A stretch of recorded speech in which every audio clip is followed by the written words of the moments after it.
Ladies and gentlemen, today in Jamaica's parliament things got heated. A powerful speech shook the chamber as opposition MP Julian Robinson delivered a sharp critique of the government's budget.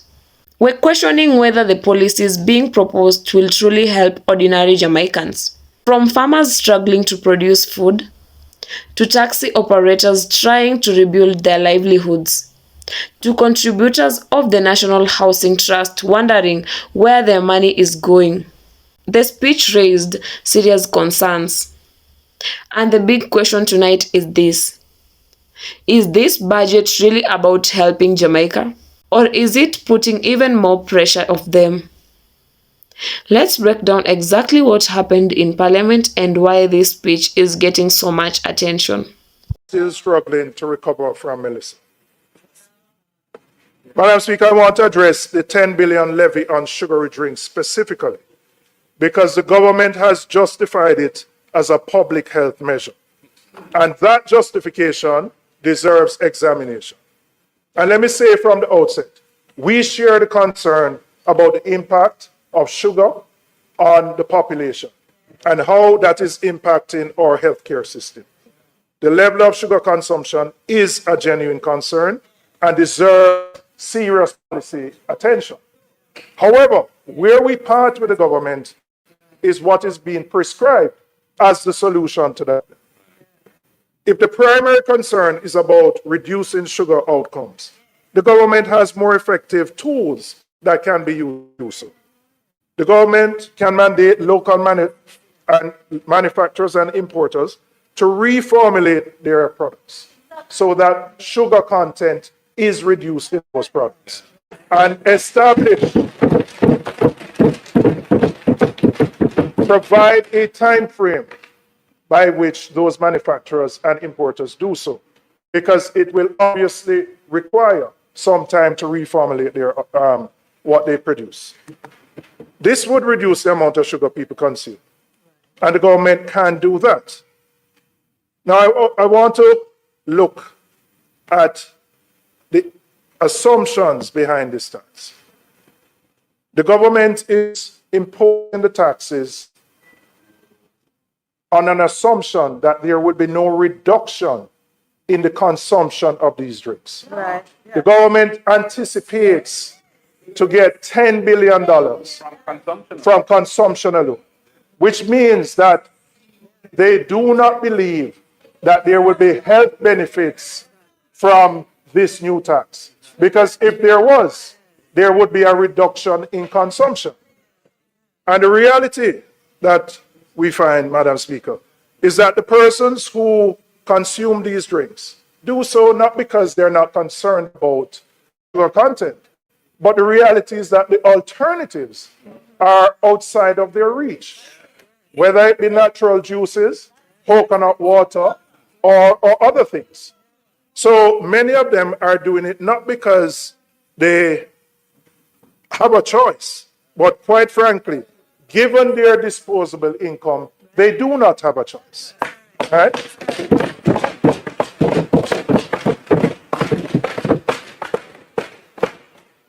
And without providing options which are healthy at a reasonable cost, all this tax will do is add a financial burden to those persons, many of whom are at the lowest end of the economic ladder.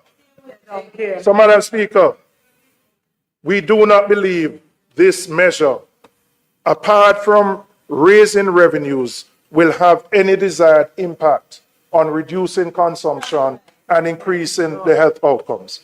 The government also has other options. The government is one of the largest providers through the school feeding program to children. The government needs to ensure that what it provides meets the adequate and proper nutritional content for students. Many of the, whether it's the cherry malt or the bulla or what is provided, is not consistent with reducing sugar.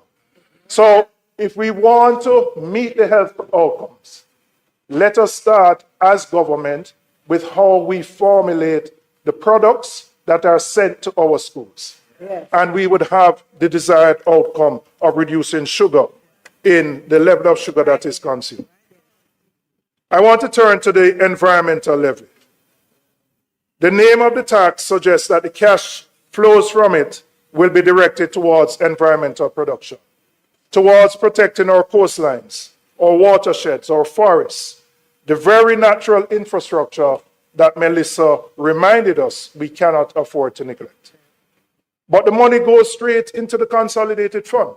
None of it is ring-fenced for specific environmental purposes.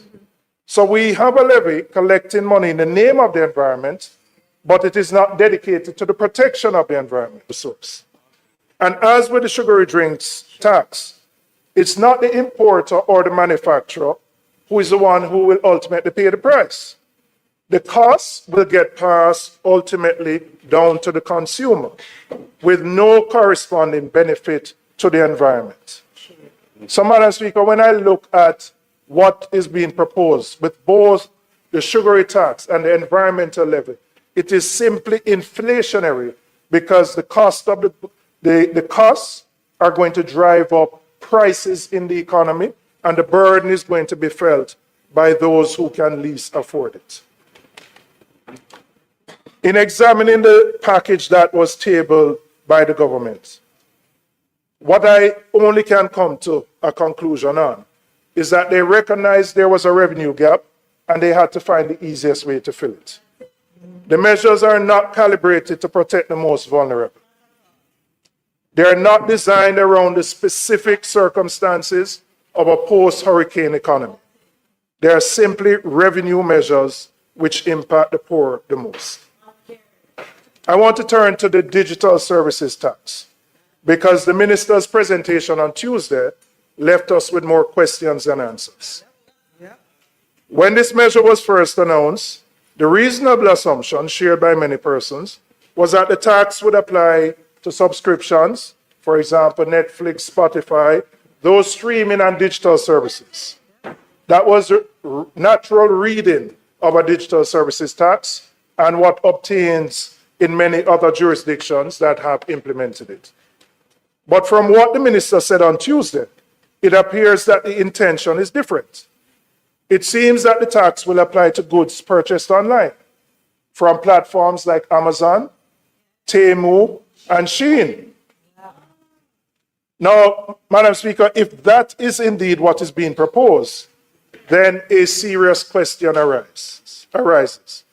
Because that government 2 years ago made a very deliberate policy decision to raise the threshold on online purchases, increasing the custom duty exemption from 50 to 100 US and from $500 to $1,000 for persons traveling into the country.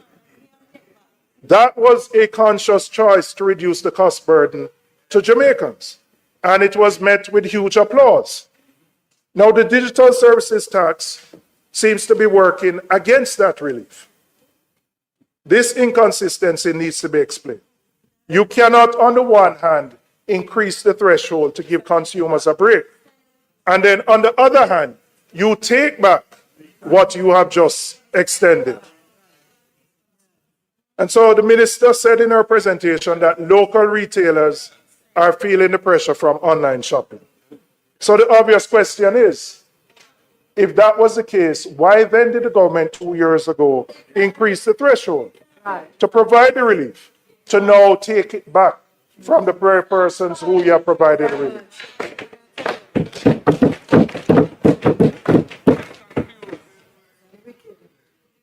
And beyond the inconsistency, there is the practical question of how this is going to be implemented. How are the taxes going to be collected? Who is going to be responsible for remitting it?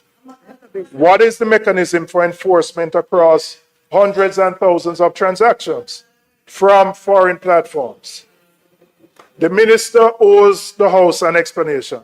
She has been here twice, and I must say, having spoken twice, it is as confusing as it was before. As to exactly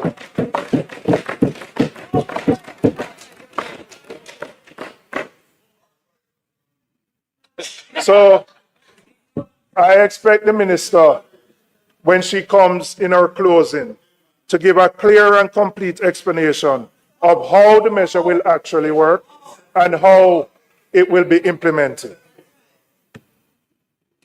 Madam Speaker, I want to talk about the NHT and specifically about the 11.4 billion extraction from the NHT each year.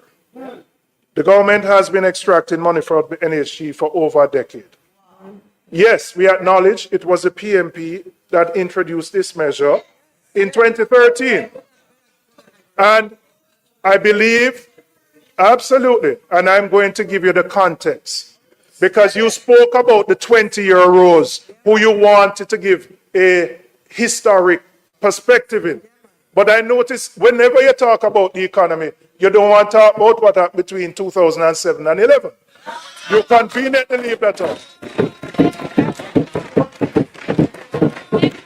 So when you were talking, you have added 15 minutes to my presentation because I am going to give the perspective and I'm going to give the context.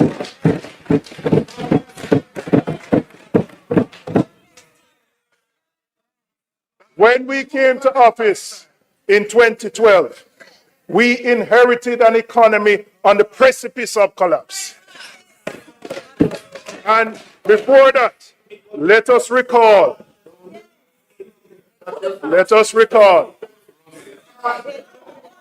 Yeah, man. Yeah, man.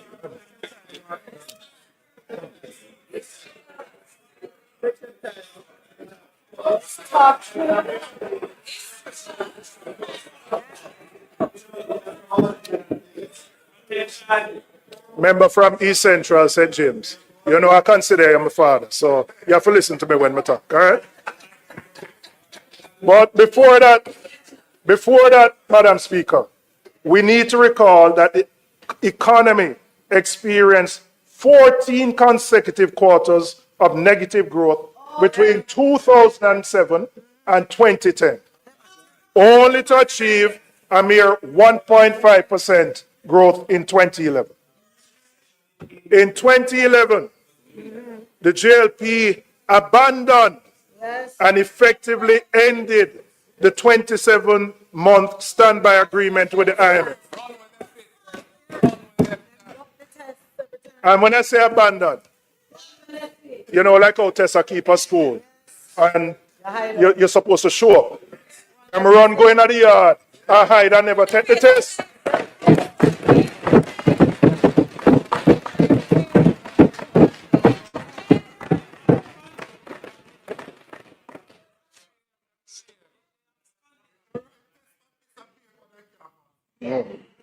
Because of how badly the JLP dealt with the IMF agreement, Jamaica was effectively shut out of the international capital markets. Our international financial partners had lost confidence in the country's financial management. We inherited that situation and had to renegotiate the IMF agreements from a position of considerable weakness. That agreement was one of the most demanding fiscal programs ever imposed on any country borrowing from the fund. There was a primary surplus target set of 7% that Jamaica was 7.5% that Jamaica was required to maintain, which was among the highest ever demanded by an IMF agreement. In fact, it was higher than what was demanded of Greece during its own debt crisis. That is the mountain we were given to climb. The NHT withdrawal at that time was one part of a broader package of measures designed to meet that primary surplus requirement. It was not a decision taken lightly or casually. It was a hard choice made in extraordinary circumstances with the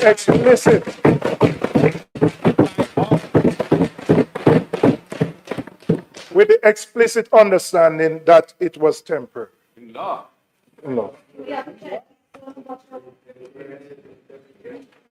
The same reason that drove the NHT withdrawal in 2013 is the same reason that drove the broader package of revenue measures that had to be implemented at the time, including new taxes. we had no other choice but to impose taxes to get to the revenue that the IMF required as part of its program. It was, Madam Speaker, what they left us in 2011 that required us to take the steps that we had to in 2012.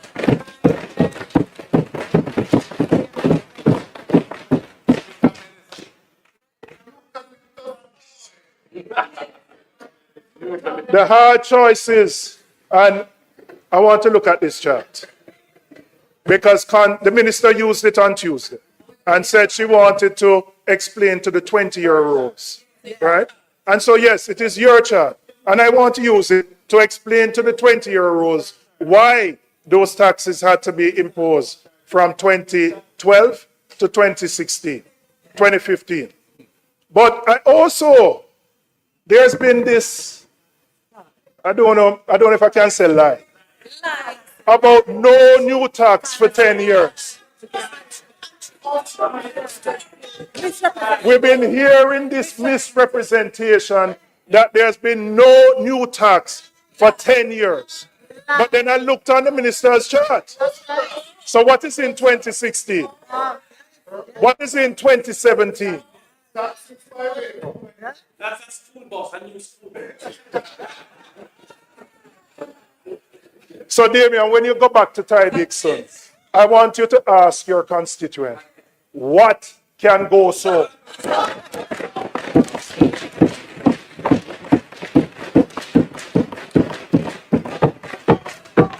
Madam Speaker, the hard choices that we had to make have worked. The PMP established Jamaica's macroeconomic fundamentals under the leadership of then Prime Minister, the Most Honorable Portia Simpson Miller, and Minister of Finance, Dr. Peter Phillips. They restored the confidence of our international partners. They put this country back on a credible fiscal path. The economic stability that this government inherited, they benefited from what we built from 2012 to 2016.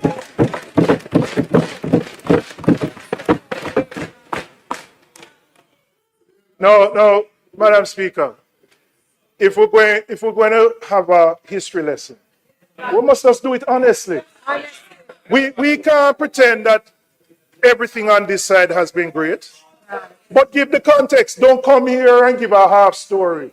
Leave out your term from 27 to 2011, like nothing ever happened. That we just get up in 2012 and inherited some better roses.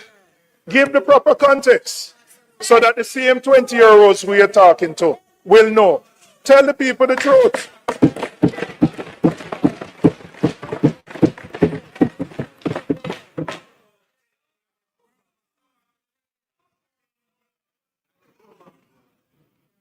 Reduction of poverty. Reduction of unemployment. Let's go back to the 90s. The internet. Madam Speaker, I need your protection. Members. Why not?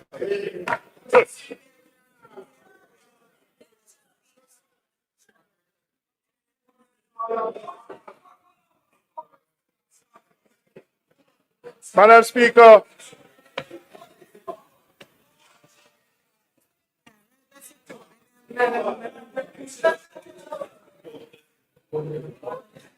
the international community recognized what the PMP did during that period. Right. The then IMF Managing Director, Christine Lagarde, and I quote, "I want to pay tribute to Minister Phillips and his colleagues for what has been a clear change of course, That's right. making the hard choices and successfully completing 4 reviews. We never run from it. We never go into the schoolyard and say we now take the test. We knew it was difficult. We faced it. We knew it was painful, but we knew it was in the best interest of the country to do so.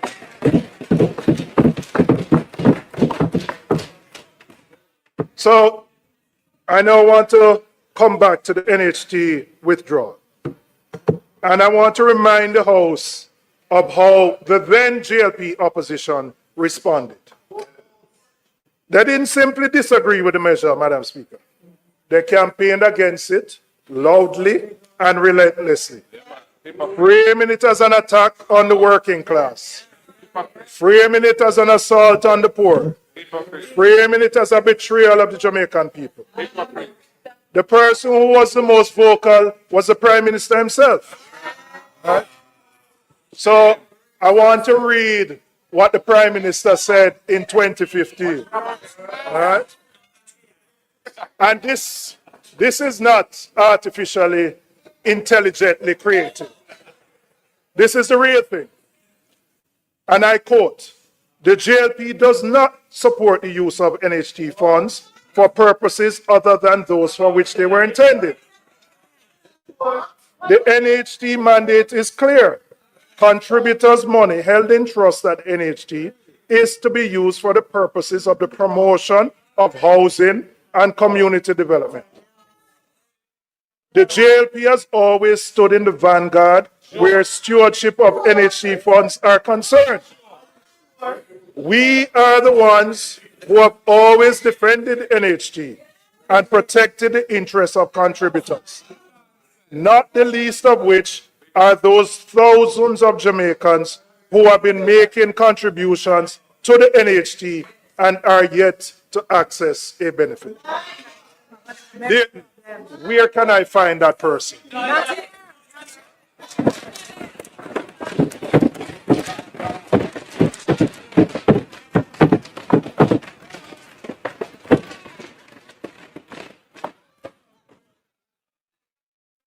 Madam Speaker,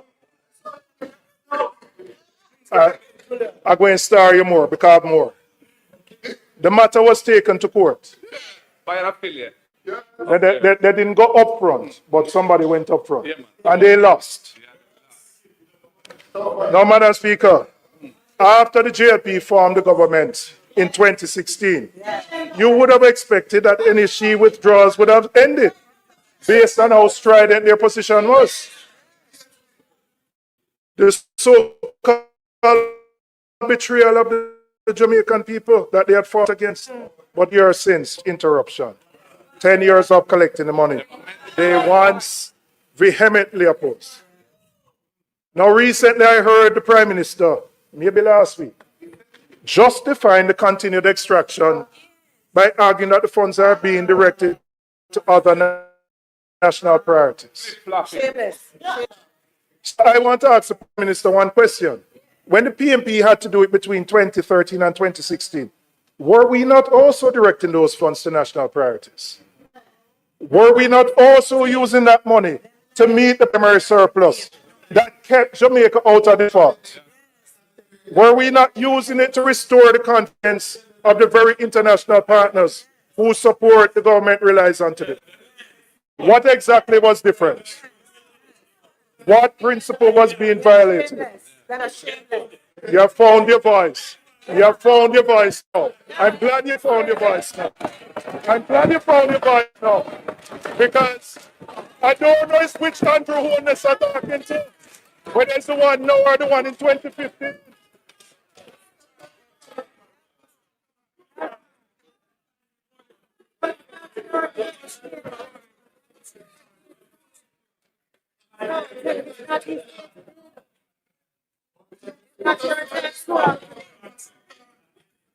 So what was different? What was different now than it was in 2013? The only thing that was different was you were on this side and we were on that side.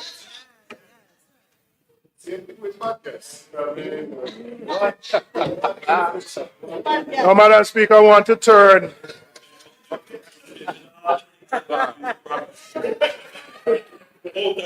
No, let's go. I know him to talk. I wait to talk.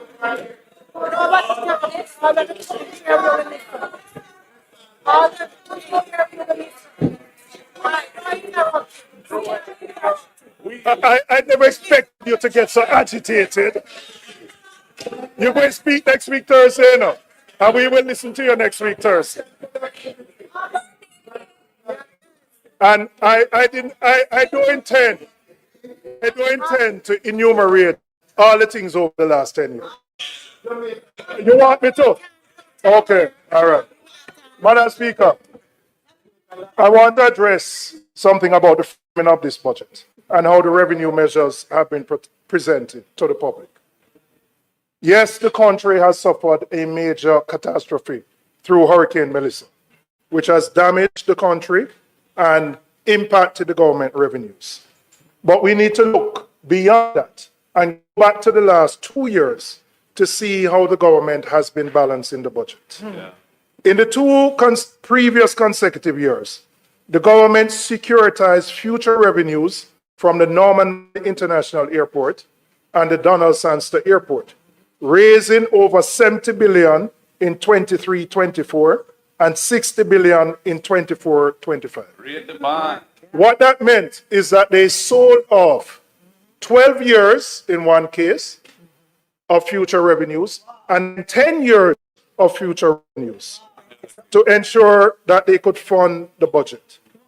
And the analogy that I would use is like you go to your boss and you're under some pressure. And you say, boss, give me a salary advance for the next 12 months. And you use the money for deal with the rent and all the other things. So when next month comes, you can't get another advance. So you have to go find something else. So this is next month. So having sold off the revenues of both airports, More to sell. there is nothing more to say. So then must tax you instead. To meet the recurrent expenditures. Tax you instead.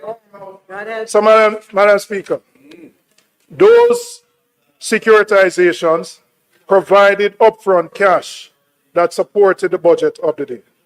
So what this tells you is that long before Melissa, there was always a challenge for tax revenues organically to meet the expenses of the government.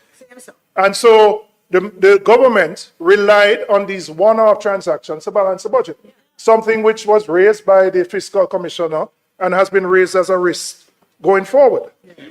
And we have raised it as well, and we did for the last 2 years.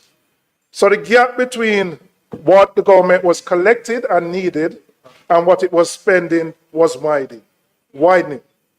Those pressures existed before Melissa came. Poor management. Before Melissa came. And so it is important. Poor management. It is important that there is a context explained of the challenges that this government has faced, particularly around growth and tax revenues. Now, they have been aggravated by the hurricane and made worse, but they existed long before. And we are not minimizing the impact that the hurricane has had on the country and the economy. But the Jamaican people need a context and an honest explanation as to the fiscal challenges that existed and that they existed long before Melissa hit our shores. Now, Madam Speaker, I want to turn to what we would do differently. The government has looked at the revenue gap and has reached for the imposition of new taxes to fund the budget. And the continued drawdown of the NHT, what 11.4 billion. We have looked at a similar gap, and we have determined an alternative way to fund the budget while balancing the lives of the Jamaican people.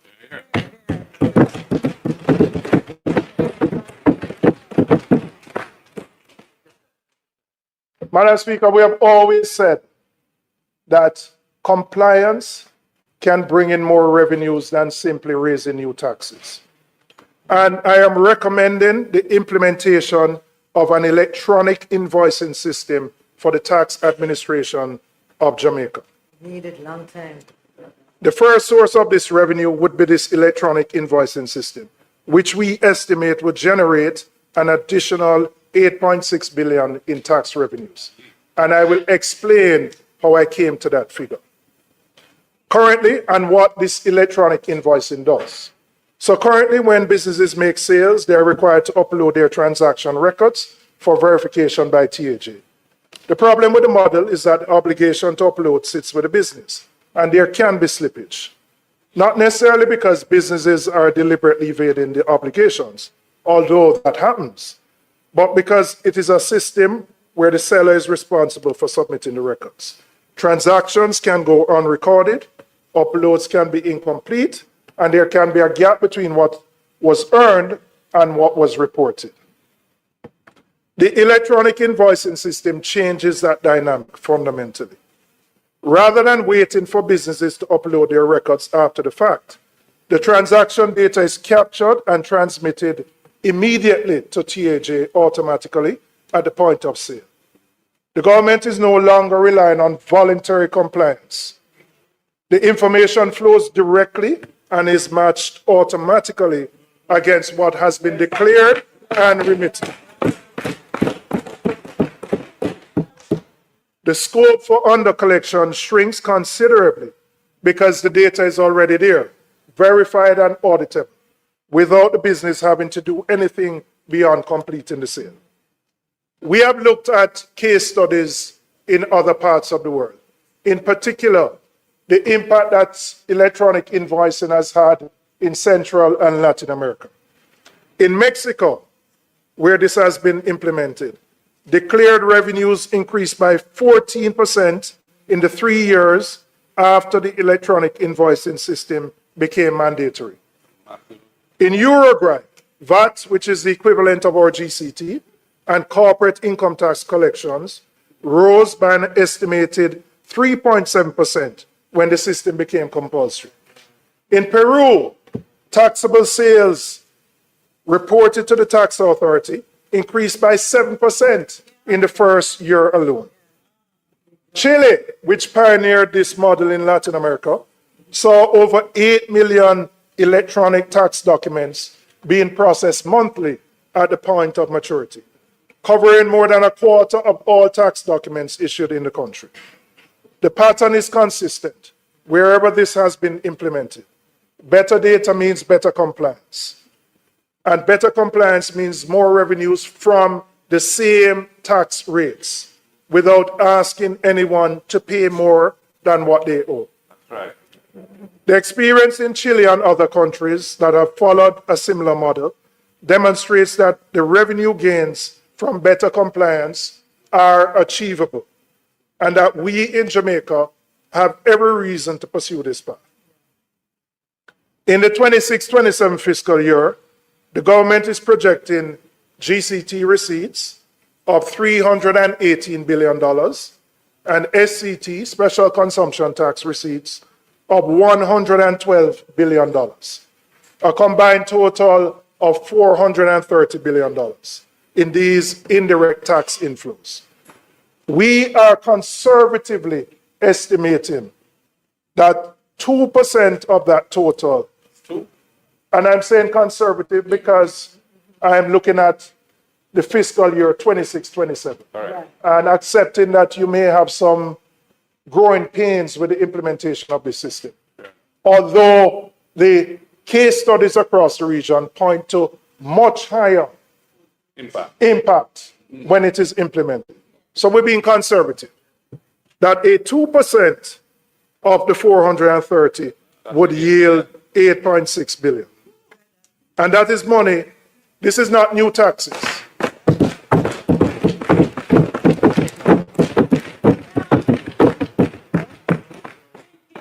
This is money that the government is entitled to collect. I must tell you, Madam Speaker, about a month or so ago, I was particularly caught by a story in the media. The TAJ indicated that 11 used car dealers were brought to court and were found to have liabilities of $4 billion. 11 billion, not million. 11 used car dealers were brought to court and found to have liabilities of $4 billion. It indicates, Madam Speaker, that compliance with great enforcement can fill the gap that we are looking to do so with new taxes. And we need to provide the tools and the technology to TAJ to give them the authority. And this only works when it is mandatory.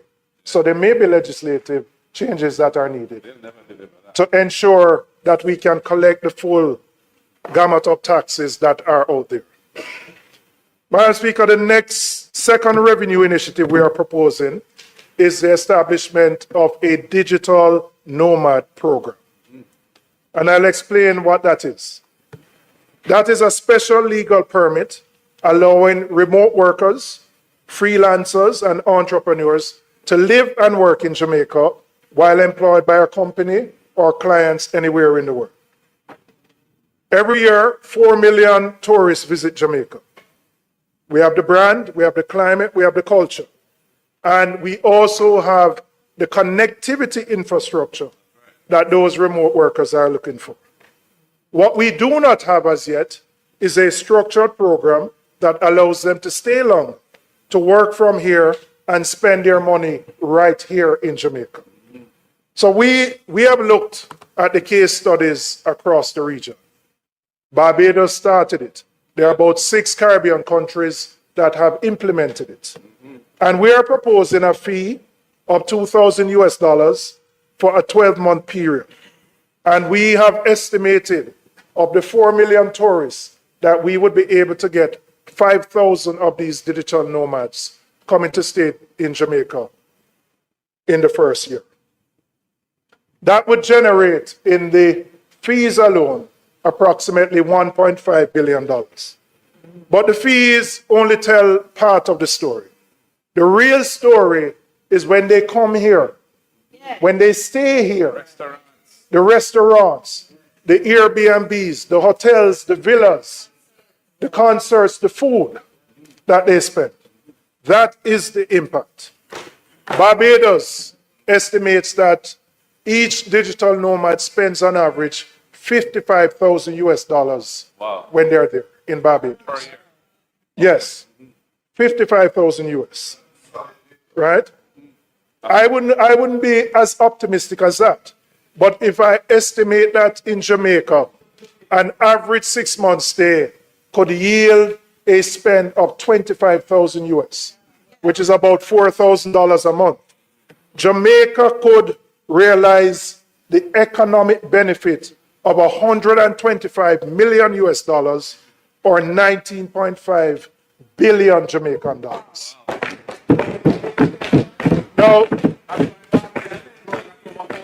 Now, we are late to the game. Barbados did it immediately after COVID and took first mover advantage. But we do have many advantages which other countries in the region don't have. And a structured program can yield significant benefits to the people of Jamaica.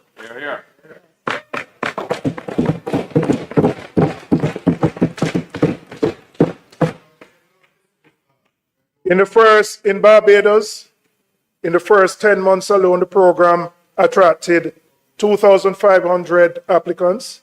It contributed over $100 million US dollars in broader economic activity in that country. We have a lot more that we can offer. We just need to put in place the framework and promote Jamaica as a location for digital nomads. Madam Speaker, I want to look at where some of the other areas that we intend to get some revenues from. And there are some targeted transfers from some specific public bodies that we would look at. Public bodies that have demonstrated surplus capacity that will not have any negative direct impact on their operations. The government is projecting for this coming year to withdraw $9 billion from the Bank of Jamaica. We would take an additional $1 billion to bring the total to 10. Now, I want to make a distinction. This is not the NIR.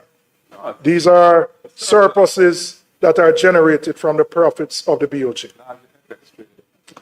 We also looked at other public bodies who have surpluses, and I looked at the FCJ with a net surplus of $3.14 billion and profits of $5.15. and we would do a transfer of $1 billion from there. So, Madam Speaker, some of these institutions have demonstrated with their performance these surpluses, which, if put to the central government, would not affect their core operations. Madam Speaker, I'm coming back to the NHT withdrawal.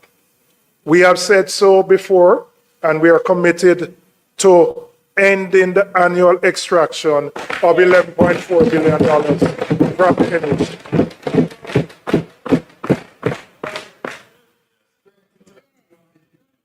The NHT was established for one purpose: to provide affordable and sturdy housing solutions for Jamaicans, particularly for those at the lower and middle ends of the income scale. In the wake of Hurricane Melissa, with hundreds of homes damaged and destroyed across the country, this mandate has never been more urgent. This is not the moment to be pulling money out of the financing of housing development. It actually is the moment that we need to be putting more in. And so for us, ending the extraction and giving the NHT the capacity to do what it was created to do. And this goes, Madam Speaker, beyond just the mandate. When you invest in housing at scale, the economic benefits extend well beyond just the house itself. Construction workers get employment. The hardware suppliers go and get orders. The truckers go and get work. Money begins to circulate within communities. And that circulation of money will trigger and help to deal with the recovery that the country needs. The economic multiplier effect of residential construction is well documented. And in a post-disaster economy, it is one of the most effective, stimulative investments a government can make. So that $11.4 billion deployed through the NHT into housing construction does far more for this economy than when it is diverted into the general consolidated fund.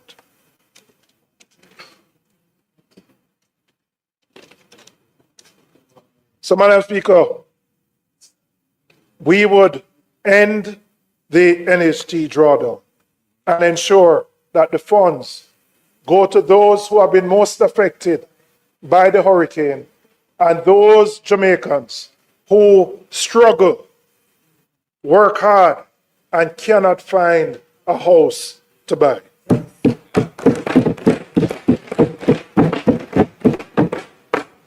We have also looked at the expenditure side of the budget, and we have identified one specific deferral that would save $2 billion. The Airports Authority is projected, and this is interesting to note, the Airports Authority is projected to receive a transfer of $13 billion from central government. Then strip out the revenue like this year. Now remember, the AAJ, those were the same entities where the government sold the future revenues to fund the current budget. And now, those same entities are receiving significantly higher support from central government. 13 billion, a figure much higher than has ever existed in any point in time. And because the revenues have been taken from the AAJ is now dependent on central government. Big deficit. The AAJ had earmarked $2 billion for the construction of a new corporate head office. We are proposing a deferral of that expenditure to the next fiscal year.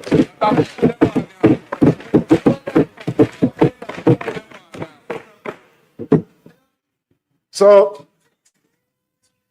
I want to now explain the impact of what our alternatives would be on our fiscal targets.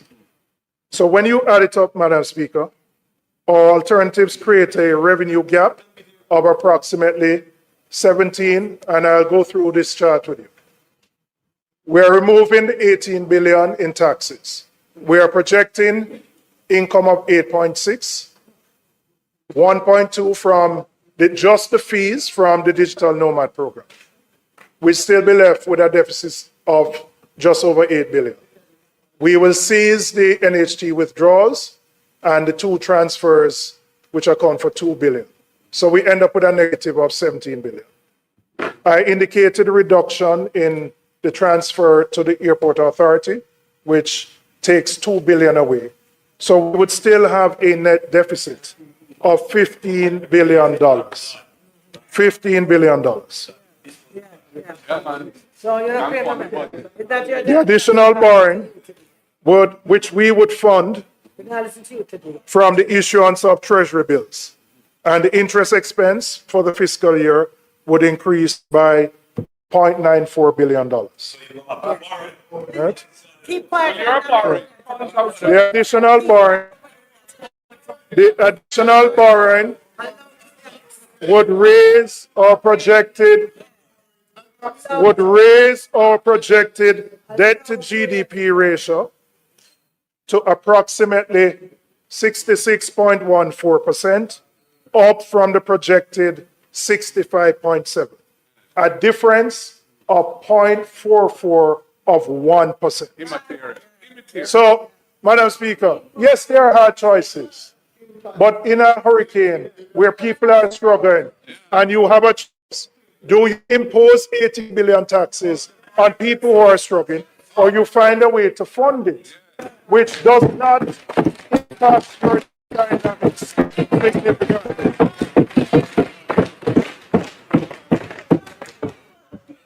And we do so in a responsible way. It's important to note the government is already borrowing $247 billion.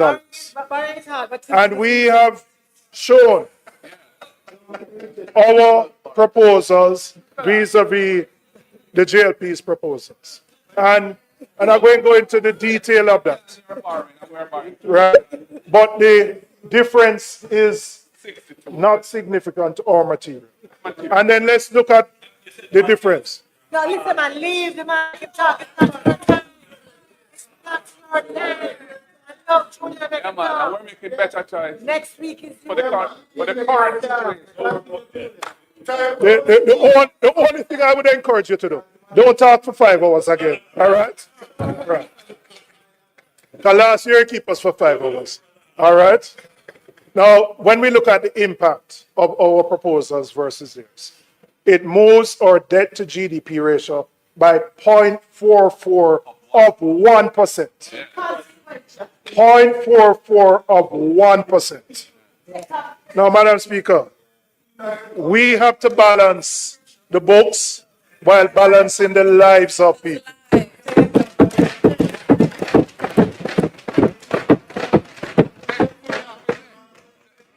For the people in Darliston and Bethel Town, they need a break in White House. For your people in Russia, they can't take no more taxes right now. But we have to ease the pressure for them. Madam Speaker,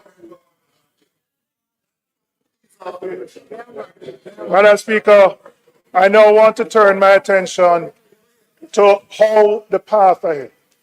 Because the reality, we have had low growth for the last 10 years, notwithstanding external shocks. And even when you recover from the current Hurricane Melissa, the government's own projections are for 1% growth after 2029. You know 1% growth cannot generate the tax revenues that we need to provide the services that the country needs. So I want to now look at how we can actually grow the economy, improve our tax revenues, restore the base so that we don't have to impose taxes on people. The immediate priority has to be restoring Jamaica's productive capacity to at least the levels that existed before Hurricane Melissa. But that must be the floor, not the ceiling. Recovery must be the starting point, not the destination. And any government that presents recovery as an achievement in itself is setting an unacceptably low bar for what the country can and should become.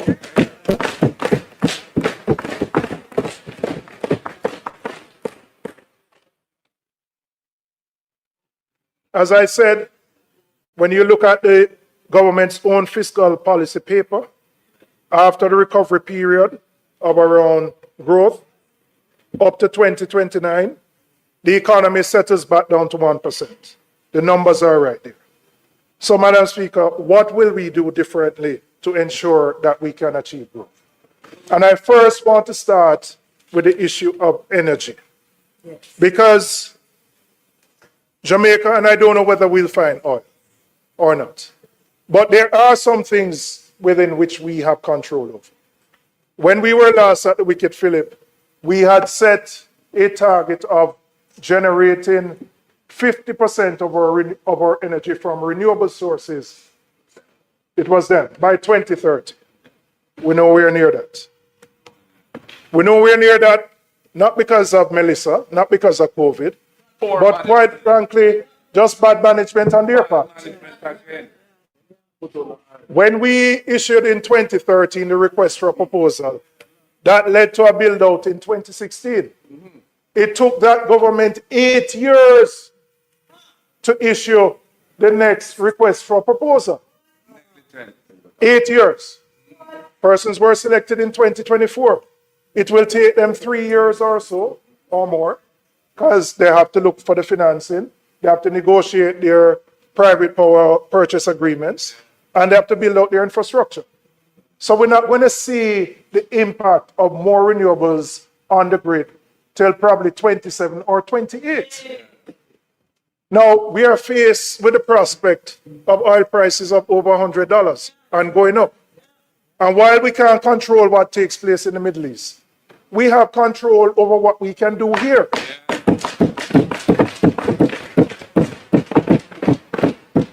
And quite frankly, this government's record is poor.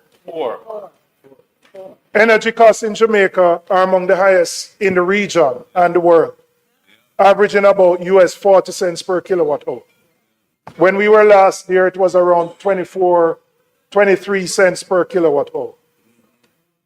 What we would do, we would ensure that large customers, those in the special economic zones, can contract power directly from generators. Now, why is this important? We cannot attract manufacturers, assembly type operations with the high energy costs that we have. And so our prospects of economic growth will not materialize unless we can bring the cost of energy down. And it can be done quicker in those SECs without changing any license. We would be separating dispatch, transmission, and distribution into a properly regulated structure with distinct licenses. We would disaggregate the electricity bills so that consumers can see what they're paying for, broken down into generation, transmission, distribution, system losses, and supply charges, because we believe transparency is important towards accountability. On renewables, we would scale up net billing, which you started, power wheeling. Yes, started by the member from East Kingston and Fort Brown.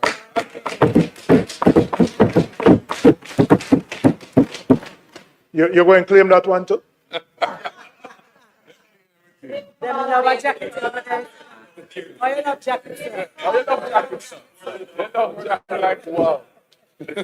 So we would scale up net billing and power wheeling for distributed generation, expand solar technology for residential use, and introduce more flexible service and payment options so that the transition to cleaner, cheaper energy is accessible to ordinary Jamaicans and not just those who can afford the upfront costs.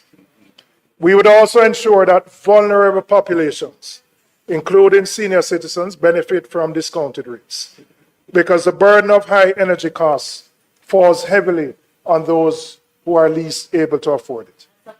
And we would tackle the issue of energy theft in a real concentrated way. You know, the issue, I don't know that there's a great appreciation for the impact that this has on the bills that every JPS customer pays. It adds 20%. But there's a perception that the people who are consumers and not customers just do it because them just want teeth light. It's not so. They can't get a meter from JPS if their house is not wired. And the cost of wiring a house and getting your meter passed by the government electrical inspector is beyond the reach of the majority of people who find themselves in that position.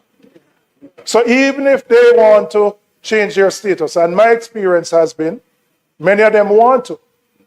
Them don't want police to run them down and pull down them throats. But they simply can't afford to wire the house and to get the meter. And that requires more intervention from the government. Something has been done, but really what was started is insufficient.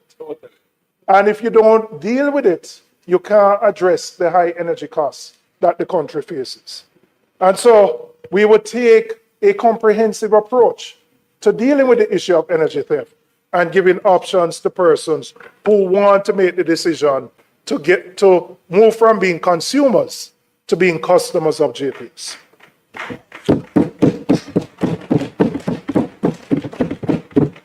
Madam Speaker, we cannot build a productive, high-growth economy on a workforce that has been underprepared. And the emphasis must be on the foundations, literacy and numeracy at the primary and basic school levels. Because if we fail there, the investment that is required further up the education ladder is significant to compensate for students who leave primary school and can't read and write. One of the biggest complaints that members of the private sector have said is that their greatest impediment right now to growth is that they can't find people to work. They can't find people to work. Of course I'm saying it. Yeah. But I don't come to the same conclusion you may have. All right. But every one of us in here as MPs can identify many persons in our constituency who are looking for work. So that mismatch between the needs of employers who say they need people, and then on the other hand, constituents who are within 18 to 65 looking for work continues to widen. But we have to close the gap. We have to close that gap. Because importation cannot be the answer to that solution. And so the investments that need to be made at the basic and primary level have to be stepped up so that every child who leaves a primary school can read and write, can do little maths, the 3 R's. Because if that foundation is created, we will have enhanced productivity and greater revenue growth and economic prosperity. But we also need to ensure that children who have special needs are included and resources provided so that they can function in the education system. There are too many, particularly boys, where the teacher them say, boy, give so much trouble. And can't sit down at the class and listen.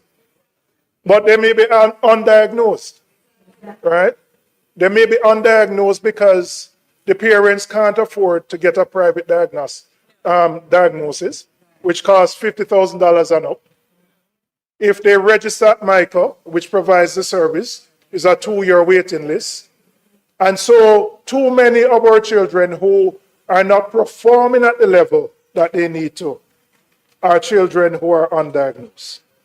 We need to ensure that we get to the root of that.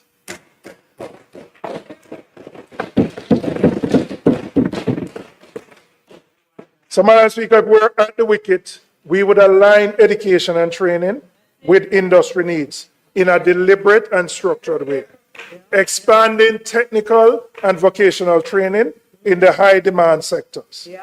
Central to this is reforming HART.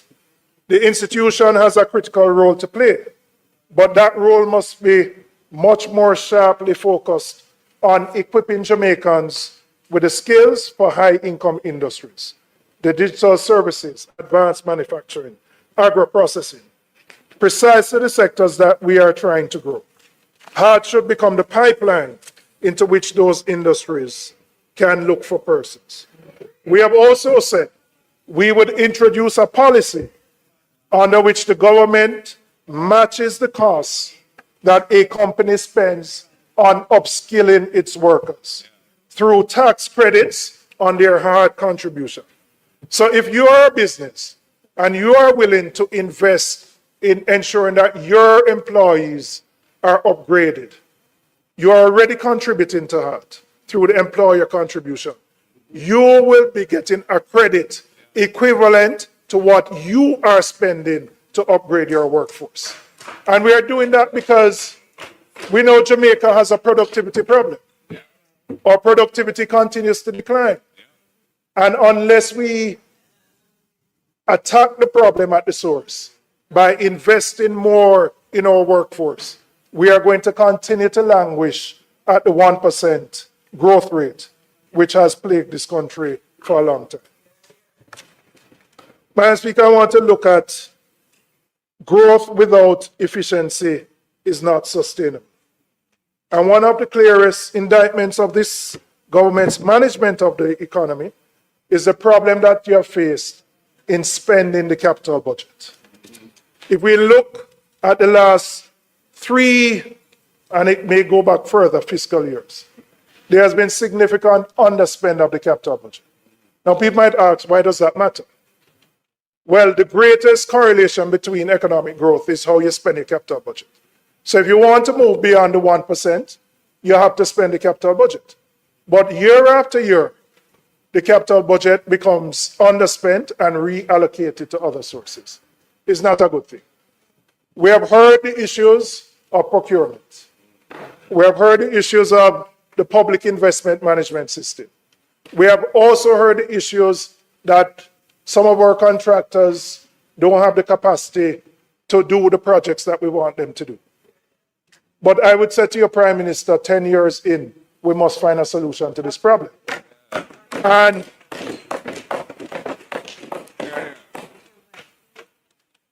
I want to say specifically to you, you have the right to organize the government the way you want as Prime Minister.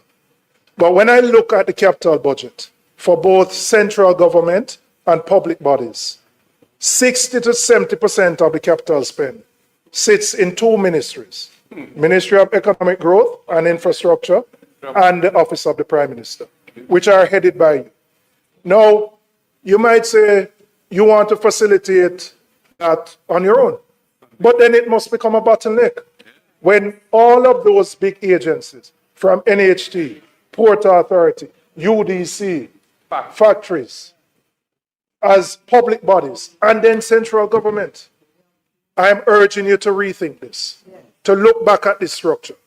Because what you may have envisioned as making things flow quickly, it has not happened. And the evidence of it is the level of underspend of our capital budget.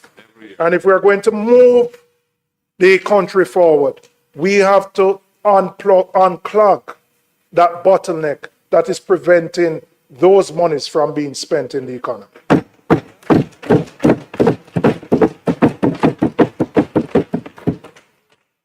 The banking sector is another area where the efficiency of the broader economy can be improved and is directly connected to whether the private sector can actually drive the growth that we need.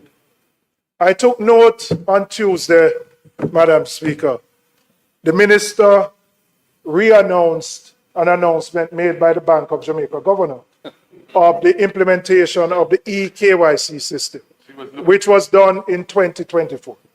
I have no issue with that system. It is actually a good thing and will actually improve competition within the banking sector.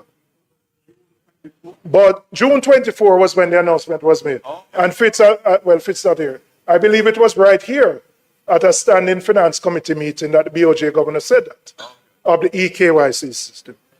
But I expected Minister to go further than just EKYC. Because while that is a start in enhancing competition within the banking sector, there is more that needs to be done to make the sector competitive and to ensure that monetary policy can work. So the government, through its ministries, agencies, and departments, is the single largest holder of deposits within the banking sector. Those deposits, by and large, remain with the two largest banks. And the government has to implement a system that ensures that there's a more transparent and competitive way in which all banks can access government deposits. What exists right now reinforces the status quo. Now, I see the cannabis man nodding his head. Not that I know that you smoke it, but that you're an advocate for it. Right? But why is this important? We hear the BOJ governor complain every day. I reduce interest rates and the bank don't do nothing. The banks don't move. I take steps to bring down requirements, nothing happens. People in the public who have mortgages, car loans, see BOJ bring down them interest rates, no movement. And there will be no movement unless we can enhance competition within the banking sector. But the government can do some things. Putting in place a more effective system to deal with government deposits and the long-standing issue of addressing the asset tax. A commitment that was made on that side many years ago to remove it still exists. And so, if we want to unlock growth, if we want companies to be able to access funding at a reasonable rate, if we want businesses to expand, they must be able to access capital at reasonable rates. And so, while fiscal policy can work, the monetary policy is not, because the monetary transmission mechanism is clogged. And it is clogged because of the high concentration in the way the banking sector currently operates. The government can do more to facilitate competition in the sector, which will free resources that can go to economic growth and job creation. I want to turn to small and micro businesses. And there's a distinction that policy in this country has consistently failed to make. And it matters significantly and makes a difference. A person running a one-chair salon, a hairdresser or a stylist, faces a fundamentally different set of obstacles from a company with 50 employees. But they're all lumped under the category of MSMEs. They're all treated as MSMEs. And I said the M and the S, the micro and the small, need particular attention. In most cases, they are informal, but they face a particular paradox. They can grow beyond a particular size while remaining informal, because there's no way they can get access to capital from a bank, from equity investors, from a loan company, unless their books are there. Nobody going to give them money unless they can provide audited financial statements.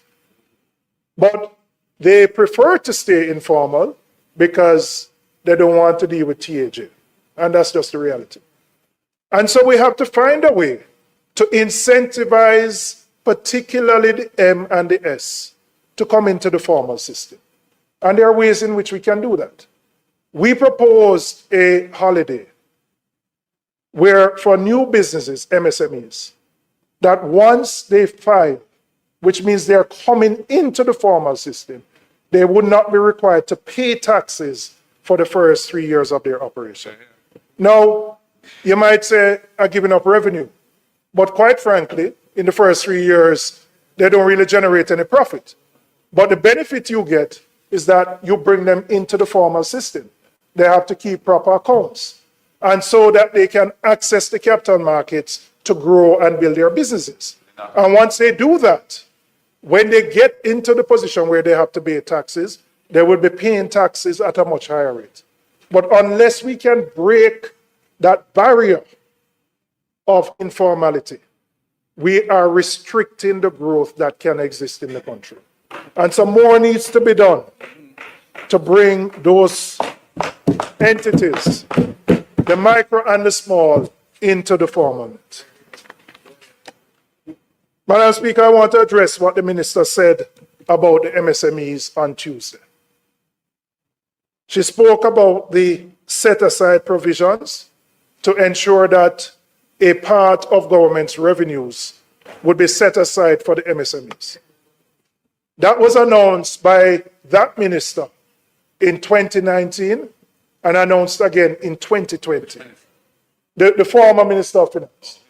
The former Minister of Finance. Madam Speaker, it has taken 7 years. Another announcement by the minister on the same thing. I don't know what has happened in the 7 years, but when I talk to people in the sector, them say nothing.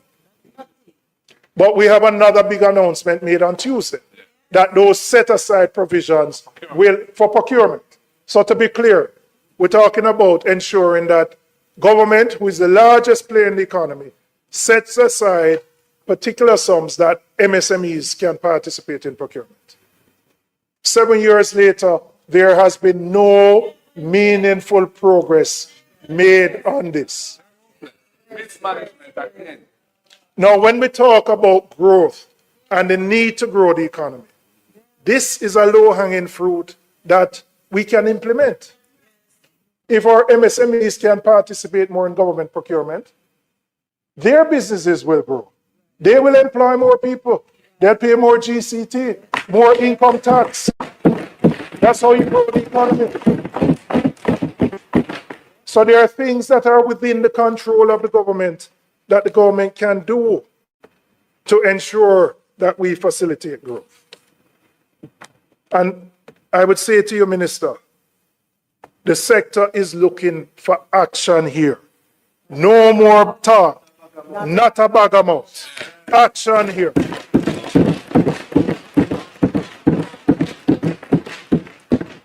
They have waited patiently for 7 years, and they have not seen any movement.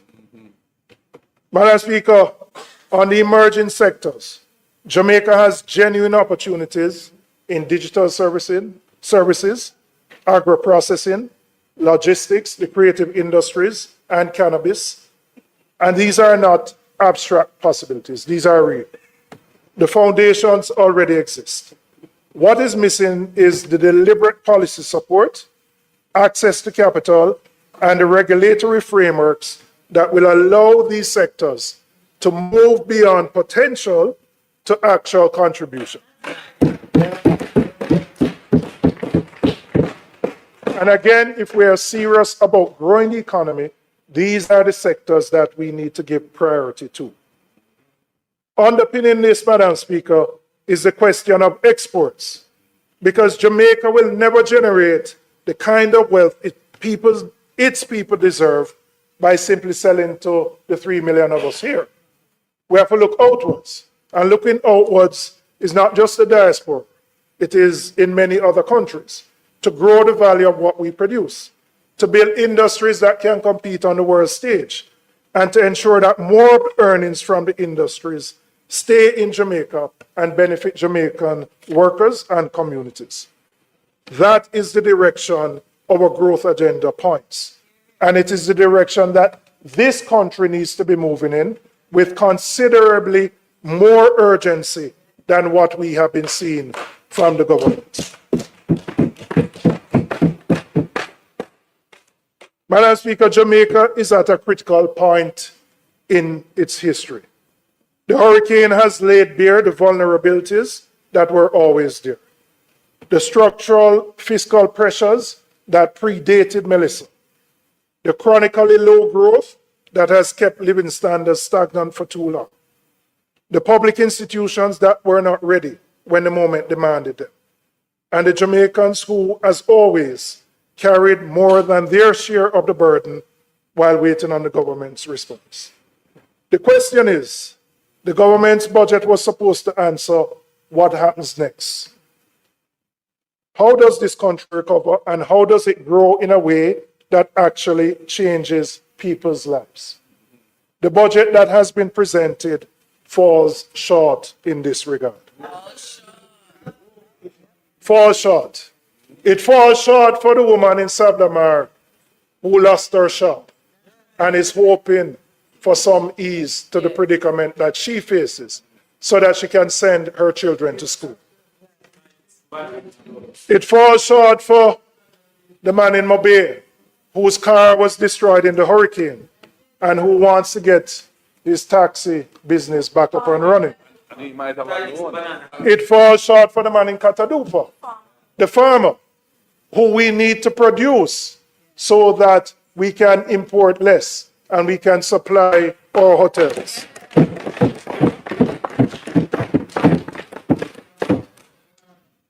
And it falls short for the NHT contributors, whose monies continue to be diverted away from the institution it was meant to serve, by a government that once opposed that very practice. Madam Speaker, I want to be clear about what this side of the House represents in this moment. We're not here simply to oppose. We are here because accountability is what democracy requires.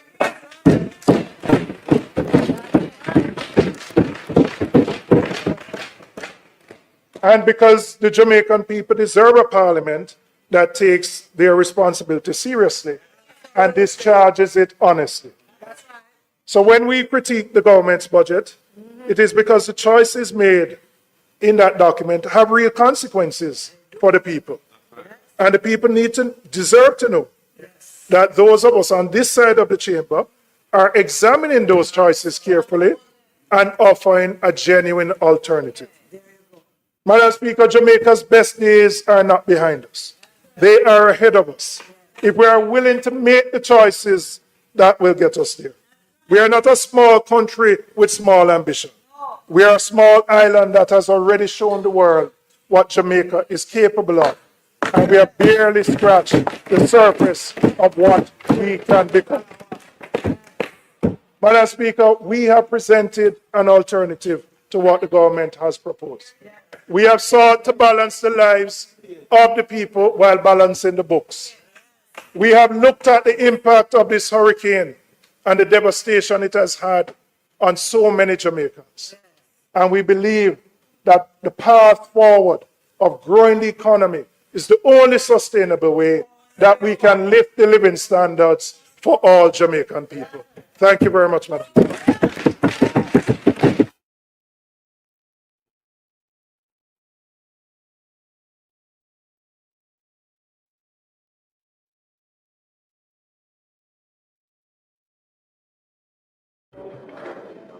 House Leader.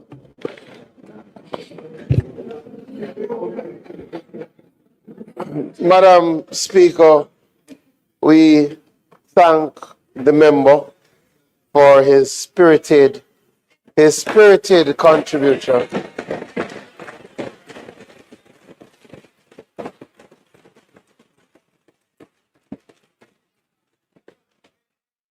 We will continue the budget debate next Tuesday, where we will hear from the leader of the opposition.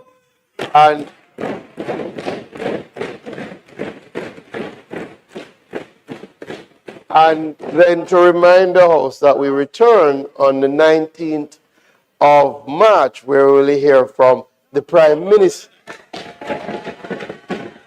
24th, where we will hear from, yes, the 19th, where we will hear from the Prime Minister. That's what we are. So, Madam Speaker, it's not intended for us to do any further business today. I ask that the House be adjourned for a date for Tuesday the 17th of March 2026. The question is that the House do now adjourn to Tuesday, March 17, 2026. Those in favor? Those against? The ayes have it. This honorable House now stands adjourned.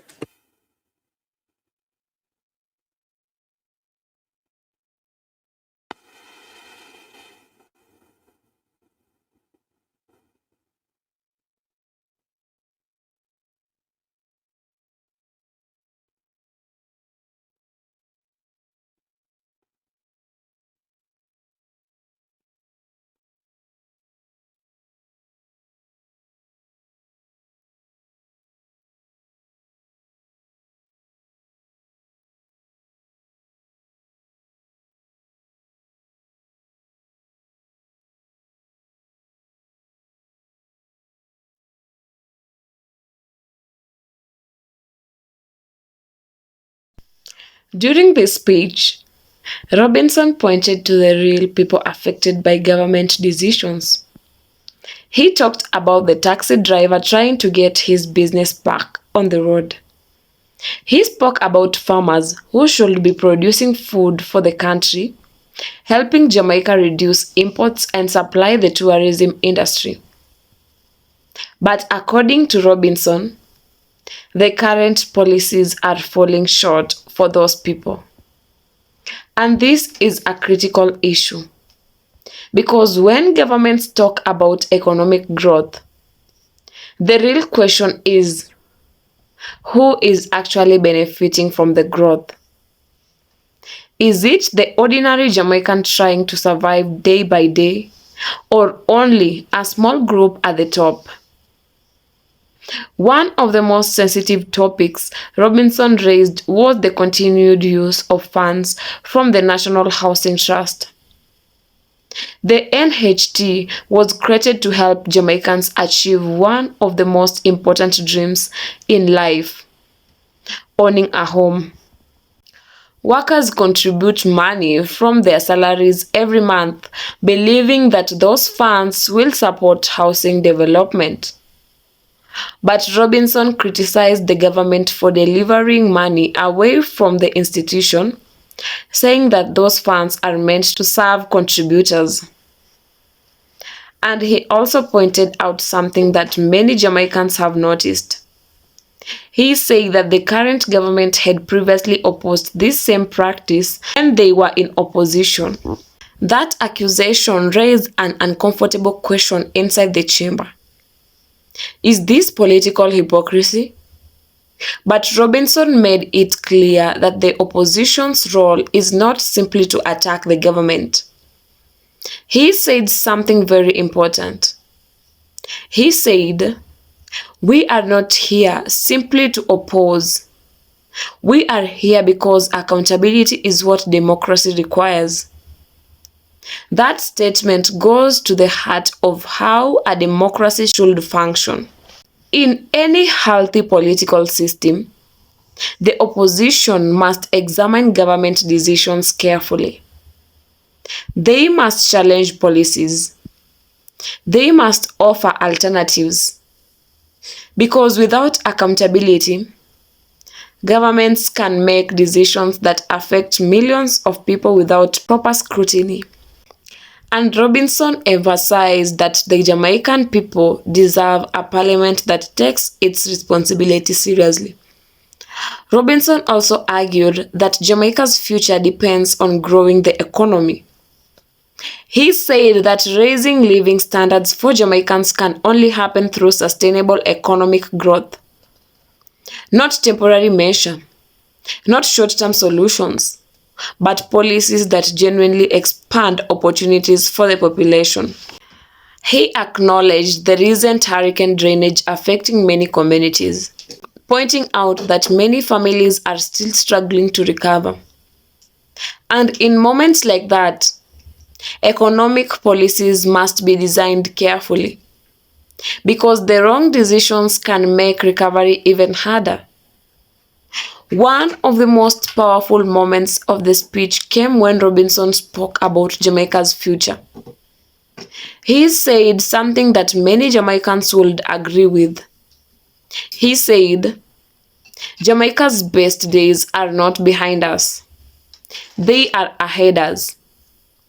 That line carried a message of optimism.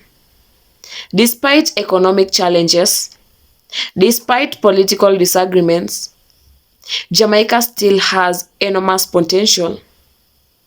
Robinson reminded Parliament that Jamaica has already made a huge impact on the world in areas like culture, music, sports, tourism. And he urged that the country has only scratched the surface of what it can achieve. After Robinson finished his speech, the House leader thanked him for his spirited contribution. The debate, however, is far from over. The Speaker confirmed that the budget debate will continue. Upcoming Speaker will include the Leader of the Opposition and later Andrew Holness, who will deliver his response. That means the conversation around Jamaica's economic future is just getting started. And the coming days in Parliament could become even more intense. So the big question for Jamaicans tonight is this: is the government's budget truly addressing the struggles of taxi drivers, farmers, workers, and families across the country? Or does the opposition have a point when it says the policies are falling short? One thing is certain: the debate about Jamaica's future is far from finished. And what happens in Parliament over the next few weeks could shape the country's economic direction for years to come. But now I want to hear from you. Do you agree with Julian Robinson's criticism? Or do you believe the government's plan is the right path forward? Drop your thoughts in the comments below. And if you want more breakdowns of major political debates happening in Jamaica, make sure you like this video, subscribe, and turn on notifications so you never miss an update. Because here, we break down the issues that matter most.